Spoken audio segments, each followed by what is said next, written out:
गुरु प्यारी साध संगत जी, राधा स्वामी। आज की मेरी साखी में ये समझाया गया है कि सेवा से बढ़कर कोई भी काम नहीं हो सकता। जो हम काम करते हैं अपने घर को चलाने के लिए, अपने संसारिक जीवन को चलाने के लिए, वो काम तो यहीं के यहीं रह जाएंगे। लेकिन जो हम गुरु घर में सेवा करते हैं, यानी डेरे में सतगुरु की सेवा करते हैं, बाबा जी के भजन सिमरन को सुनते हैं, भजन सिमरन जितना ज़्यादा करते हैं वही एक कर्म होता है जो इंसान के मरने के बाद हमारे साथ जाता है और कर्मों में वही लिखा जाता है। इसलिए अपनी घर गृहस्थी चलाने के लिए तो हम काम करते ही हैं, उसमें से कुछ समय हमें अपने बाबा जी के लिए, सतगुरु के लिए, परमात्मा के लिए निकालना चाहिए। इससे हमारी काया यानी शरीर भी सही रहता है और मन दिमाग हर चीज जो है शुद्ध रहती है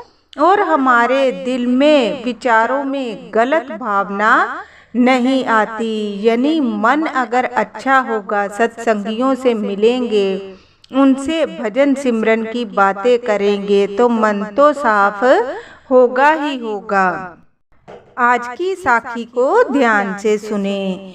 एक दिल्ली से सेवादार था जो कि भजन सिमरन करता था और डेरे का नामदान ले रखा था। उसका एक नियम था कि डेरे में जैसे कार्य चलता है, कोई ना कोई चीज बनाने का, डेरे में कोई ना कोई काम चलता ही रहता है। वहाँ पर जो भी सेवादार सेवा करने आते थे तो वो सेवादार जो था दिल्ली से अपना एक ट्रक ले रखा था उसने, और उसमें जो जो सेवा की भावना रखता था उसको लेकर डेरे में आया करता था। और दिल्ली से जो भी सेवादार जाना चाहते थे उनसे कोई भी किराया नहीं लेता और बल्कि सबकी सेवा भाव से सबको लेके जाना, छोड़ के जाना उसका नियम था। घर गृहस्थी चलाने के लिए कर्म भी कर रहा था, व्यापार भी कर रहा था और महीने में जैसे हर रविवार को उसका नियम था कि वो डेरे में सेवा करने खुद भी जाता और सेवादारों को भी लेकर जाता था। ऐसे ही समय बीतते बीतते साल भर जब उसका निकल जाता है तो एक बार बहुत ज़्यादा बीमार हो जाता है। जब डॉक्टर को दिखाते हैं तो वह शरीर से बहुत ज़्यादा कमज़ोर हो जाता है। शरीर सबका अलग अलग होता है, किसमें कोई दिक्कत आ जाती है, किसी में कोई दिक्कत आती है। वह जब डॉक्टर को दिखाता है तो डॉक्टर उसको समझाते हैं कि आप भारी काम मत करें, इधर उधर जाने का, यानी ट्रक चलाता था वो, और उसको समझाया कि अगर आप शरीर की तंदुरुस्ती चाहते हैं तो आपको साल 2 साल तक ट्रक को नहीं चलाना, इससे आपको थकावट हो जाती है और आपका शरीर जो है वो कमज़ोर पड़ चुका है। तो वो जो व्यक्ति था यानी सेवादार था, सत्संगी था, वो बोलता है कि डॉक्टर साहब मैं काम तो करता हूँ लेकिन मैं साथ ही साथ बाबा जी की सेवा करने हर रविवार को वहाँ डेरे में संगत को लेकर जाता हूँ। तो डॉक्टर समझाते हैं देखो आप साल 2 साल अगर रेस्ट कर लेंगे तो आपका शरीर और साथ देगा, भले आप जितनी मर्जी सेवा करना। उसका शरीर देखते हुए घर वाले भी उसे समझाते हैं कि हम आपको मना नहीं कर रहे सेवा से, पर आप जब पूरे ठीक हो जाएं तो आप सेवा करना। डॉक्टरों ने उनके मन में इतना डर बिठा दिया था कि अगर आप नहीं रुकेंगे, अपने शरीर को रेस्ट नहीं देंगे तो आप साल 2 साल में आपका शरीर और ज़्यादा खराब हो जाएगा और आप मर भी सकते हैं।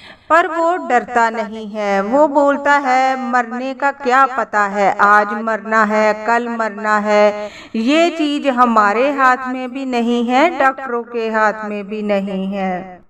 वो बहुत हिम्मत वाला था और किसी भी समस्या का सामना करता था क्योंकि उसे यकीन था अपने परमात्मा पर। वो बोलता था कि अगर मैं अच्छा कर्म कर रहा हूँ, सेवा करने जाता हूँ, तो उससे मेरा बुरा कैसे हो सकता है। इसलिए वह घबराता नहीं है और घर वालों की भी नहीं सुनता।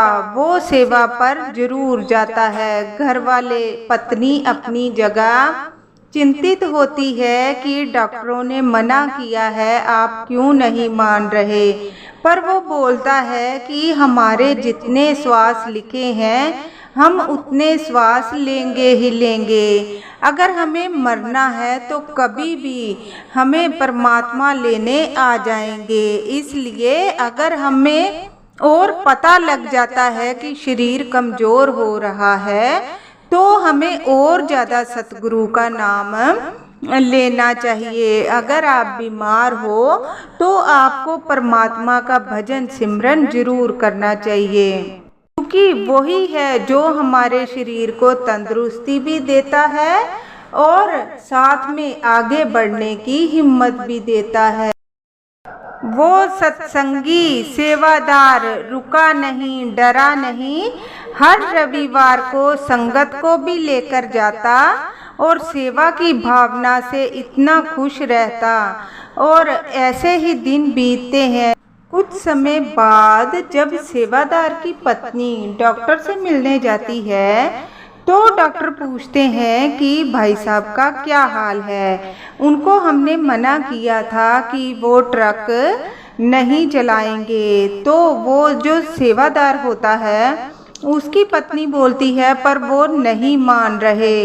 वो तो संगत को भी लेके जाते हैं और खुद भी सेवा करते हैं। दवाइयाँ जो आपने दी है वो तो हम खिला रहे हैं, लेकिन वो सेवा करने से पीछे नहीं हट रहे। वो यही बोलते हैं कि मरने का क्या पता है, कब मर जाएंगे, तो इससे अच्छा है कि हम सेवा करके मरे, भजन सिमरन करके मरे।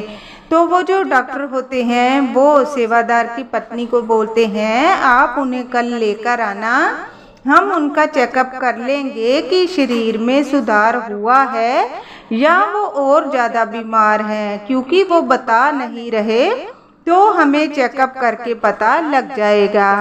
अगले दिन पत्नी जिद करती है कि आप मेरे साथ चलो और डॉक्टरों को अपना शरीर एक बार मेरे कहने से दिखा दो, ताकि मेरे को संतुष्टि हो जाएगी कि आपका शरीर ठीक है। पत्नी के कहने से वो गुरु प्रेमी डॉक्टर के पास जाता है।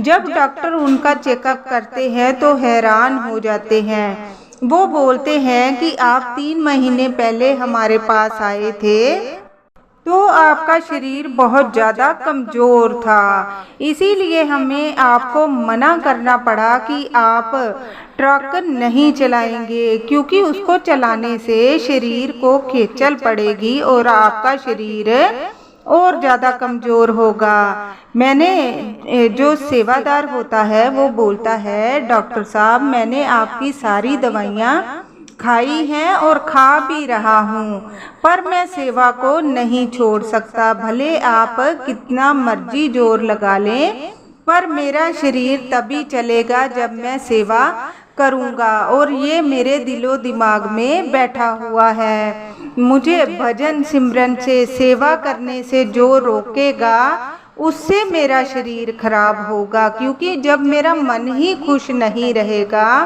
मेरा मन तभी खुश रहता है जब मैं डेरे जाता हूँ, बाबा जी से मिलता हूँ, सेवा करता हूँ, सत्संग करता हूँ और भजन सिमरन भी करता हूँ। ये मेरे मन को अच्छा लगता है। तो डॉक्टर उन्हें बोलते हैं इससे आपको कोई मना नहीं करेगा, क्योंकि आपका शरीर पहले कमज़ोर था, अब आप बिल्कुल तंदुरुस्त हैं और ये किसी चमत्कार से कम नहीं है। आप गुरु प्रेमी हैं, गुरु पर विश्वास रखते हैं, तो उन्होंने ही आपको तंदुरुस्ती दी है सेवा करने के लिए। जो आप दवाई खाते हैं वो आप रेगुलर खाएं। कुछ टाइम बाद दवाई भी आपकी हम बंद कर देंगे। आपको अगर सेवा में ही प्रशंसा मिलती है तो आप सेवा जरूर करें, गुरु से जुड़े रहें। इसीलिए ये सेवादार यही समझाते हैं कि सेवा करने से किसी का बुरा नहीं होता। जो शरीर होता है वो तो ऊपर नीचे यानी कभी बीमार कभी सही चलता ही रहता है। इससे हमें डर कर अपने मन को नहीं मारना चाहिए। अगर आपका मन सेवा में जाने को करता है तो जरूर करें। जितना शरीर इजाज़त दे उतनी सेवा करें। शरीर को कष्ट मत दें। जितना आपसे हो सके जरूर करें अपने गुरु के लिए, अपने परमात्मा के लिए, क्योंकि वही है जो हमारे कर्मों में लिखा जाएगा। राधा स्वामी।